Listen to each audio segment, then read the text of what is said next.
नमस्कार, all in one study with Samita channel पे 7वीं कक्षा के सभी भाई बहन को आज का इस पार्ट 2 हिंदी कालांश में स्वागत है। इस कालांश में अभ्यास का महत्व पाठ का अभ्यास में जो प्रश्न है उसी का डिस्कशन करेंगे। तो चलिए अब शुरू करते हैं। पहला प्रश्न रहा, बर्दराज को देखकर गुरुजी निराश क्यों थे? हम पढ़े थे बर्दराज मंदबुद्धि का बालक था। इसका मतलब है कि बर्दराज का बुद्धि कमजोर था। गुरुजी उसे जो पढ़ाते थे समझाते थे उसे कुछ याद नहीं रहता था। इस कारण के वजह से वह 1 साल की पढ़ाई में कई साल लगाता था। इसलिए बर्दराज को देखकर गुरुजी निराश थे। ख का प्रश्न, गुरुजी के पढ़ने से मना करने पर बर्दराज को कैसा अनुभव हुआ? गुरुजी के पढ़ने से मना करने पर बर्दराज को सब कुछ अंधकारमय दिखाई देने लगा। वह सोचने लगा कि उसका भविष्य क्या होगा और वह कहाँ जाएगा, क्या करेगा। ग का प्रश्न रहा, किस घटना ने बर्दराज को परिश्रम करने के लिए प्रेरित किया? इसका उत्तर है, जब वह आश्रम से घर लौट रहे थे, रास्ते में उसे कुआं दिखाई दिया। वह कुआं के पास पानी भरने के लिए गया। उस समय अचानक उसकी दृष्टि कुआं की जगत पर पड़ी। उसने देखा कि सिल पर बार रस्सी की रगड़ से गहरा निशान पड़ गया है। एक जगह से पानी भरी हुई मिट्टी के घड़ों रखने पर वहाँ भी एक पक्के पत्थर पर गड्ढे बन गया है। वह सब देखकर सोचने लगा, कोमल रेशों से बनी रस्सी की बार रगड़ से पत्थर पर भी निशान बन सकता है और हल्की सी चोट पर टूट जाने वाले मिट्टी की घड़ों पक्के पत्थर पर भी गड्ढे बना सकता है। तो क्या मैं निरंतर परिश्रम करके आगे नहीं बढ़ सकता? पढ़ना लिखना नहीं आ सकता? उसी घटना ने बर्दराज को परिश्रम करने के लिए प्रेरित किया। घ का प्रश्न रहा, आश्रम में लौटने के बाद बर्दराज के स्वभाव में क्या परिवर्तन हुआ? आश्रम में लौटने के बाद बर्दराज एक आदर्श छात्रों की तरह सुबह उठा, मुखर भूख और नींद को भूलकर रात को देर तक मन लगाकर पढ़ना प्रारंभ किया।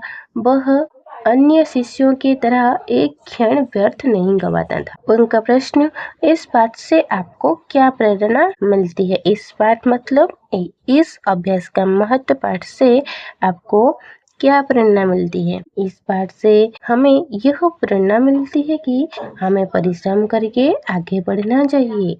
परिश्रम करने से उसका फल हमेशा मीठा होता है। अगला नंबर, उन दिनों बालक डैश में रहकर ही विद्या प्राप्त करते थे। कहाँ? आश्रम में रहकर। बर्दराज डैश बालक था? बर्दराज मंदबुद्धि का बालक था। बर्दराज पानी पीने के लिए कुआं की डैश पर गया, कुएं की जगत पर। बर्दराज के स्वर में आत्मविश्वास की दृढ़ता थी। बर्दराज ने डैश पर डैश नामक 2 ग्रंथों की रचना की।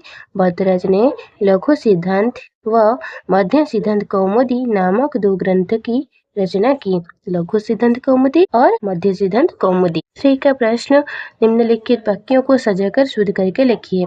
वह शब्द अनुक्रम में नहीं है तो उससे हम शुद्ध करके सजाकर लिखेंगे। कह रहा, पूरी लगन में और परिश्रम से।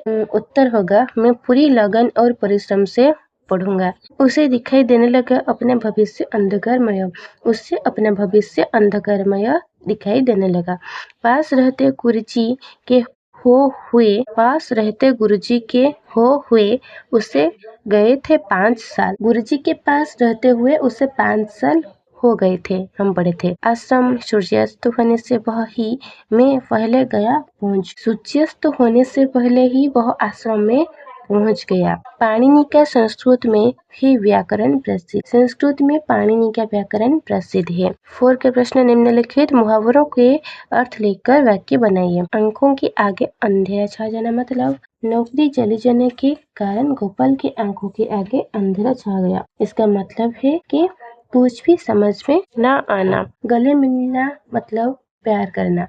माँ बच्चों के गले मिलते हैं। बहुत साल बाद 2 दोस्त खुद के गले मिले। ठिकाना ठिकाना ना होना, इसका मतलब है अता पता ना होना। चिक्कू का ठिकाना ठिकाना नहीं होता। बिजली से कौन जाना, इसका मतलब है कुछ समझ में ना आना। जब गुरुजी बर्दराज को पढ़ाने के लिए मना कर दिए थे तब उसकी आंखों के आगे बिजली सी कौन गई। राजेश के दिमाग में बिजली से कौन गई। दिल पिघल जाना। दिल पिघल जाना का मतलब है हृदय परिवर्तन होना। हृदय परिवर्तन होना को लगाकर हम क्या वाक्य बनाएंगे। वरदराज को देखकर गुरुजी का दिल पिघल गया। और भी एक वाक्य हो सकता है, नटखट राकेश की परिवर्तन देखकर गुरुजी का दिल पिघल गया। 5 के प्रश्न पढ़िए, समझिए और लिखिए। निरक्षर और निर्जन शब्द अक्षर और जन में नीर अर्थात नहीं उपसर्ग लगाकर बने हैं। जो शब्दांश किसी शब्द के पूर्व लगाकर उसके रूप और अर्थ में परिवर्तन कर देते हैं वे उपसर्ग कहलाते हैं। जैसे नीर, दूर, अन्न, बी, प्र आदि। ऐसे ही शब्दांश उपसर्ग है। उपसर्ग को मिलाकर शब्द बनाइए। जैसे नीर युक्त अक्षर इक्वल टू निरक्षर, वैसे ही नीर युक्त आशा निराशा, नीर युक्त आहार निराहार, नीर युक्त अपराध निरपराध। प्रश्न, उपसर्ग को अलग करके शब्द लिख। निर्जन नीर युक्त जन, निर्दोष नीर युक्त दोष, निर्बल नीर युक्त बल, निर्धन नीर युक्त धन। संज्ञा से विशेषण बनाइए। बेकारी जैसे बेकार संज्ञा मतलब नाउन, विशेषण हम एडजेक्टिव करेंगे। उदासी उदासी उदास, बीमारी बीमार,